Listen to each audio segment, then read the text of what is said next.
President Trump, Meghan Markle and Prince Harry have never exactly been, or should I say seen, the very sort of eye-to-eye terms, have they? But what is the true story behind this? As ever, let me explain. Hi, good to see you, chums. Welcome back. Brand new subscribers, nice to have your company. We'll have a lovely wave. Can I just bring to your attention, by the way, this wonderful picture of the beautiful model, supermodel, should I say, good friend of mine as well, Naomi Campbell, arriving at a ball here in London.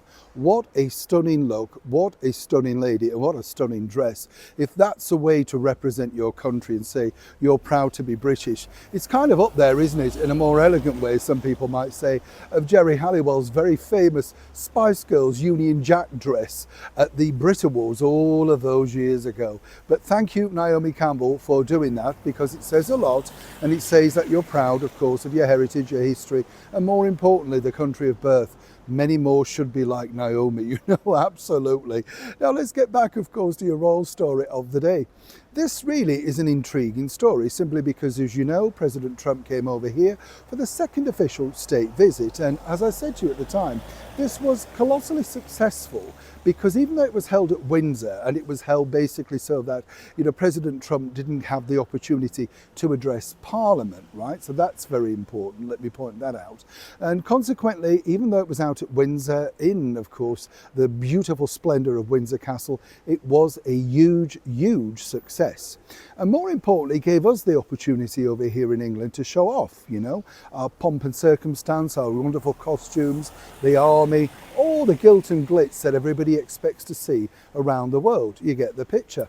But moving forward now, it's the things that come out, isn't it, if you think about it, with certain stories. Now, do you remember a couple of weeks ago, I pointed out this particular headline where apparently President Trump had left his rooms inside Windsor Castle filled with empty hairspray cans and tanning wipes, and the place was in disarray, and he'd left it an absolute dump. And you think, you know, I mean, it's ridiculous in itself. But I know gossip magazines, I get it.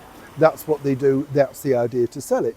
This particular story, though, is now emerging, right? And the reason why I wanted to share this with you is because obviously I've got the inside track. Now, this story goes along the lines of President Trump meeting Queen Camilla. Now, to give you a little bit of background, remember, Queen Camilla at this point was still uninfectious. She was recovering from a respiratory problem, but, you know, she was very concerned about sort of being around people with germs, etc., right? So consequently, a bit of a problem there. Not feeling 100%, but wanted to support the country, the king, everything like that. So she goes along. And as I say, not 100%.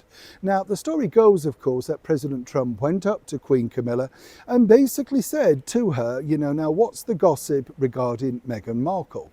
And apparently, you know, this was, an off conversation, just a nice private chinny and all of that sort of stuff.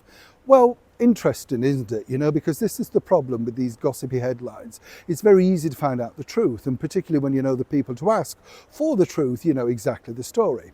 First and foremost, that really never happened 100%. What did happen was that President Trump basically inquired about the family, the larger family, that, of course, Queen Camilla has. Just being polite, just being a normal person.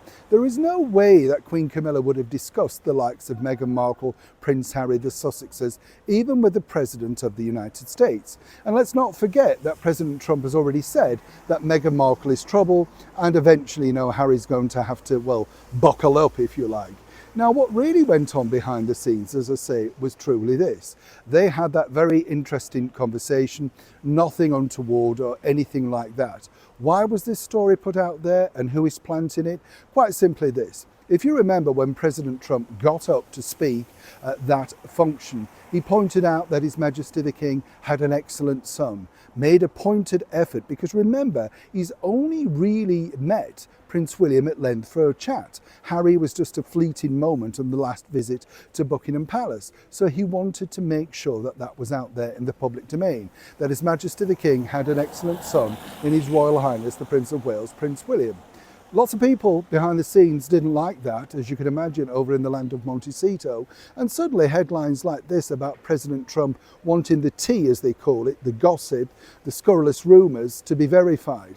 It never happened. It wasn't discussed. It's a nice story and it gets gossipy headlines. But even President Trump would know, under the tutelage of the First Lady Melania Trump, you don't go there. Keep out of family rifts. And that's exactly what happened. Whatever the headline is, I'm always happy to clear it up. Neil Sean in the heart of a rainy London.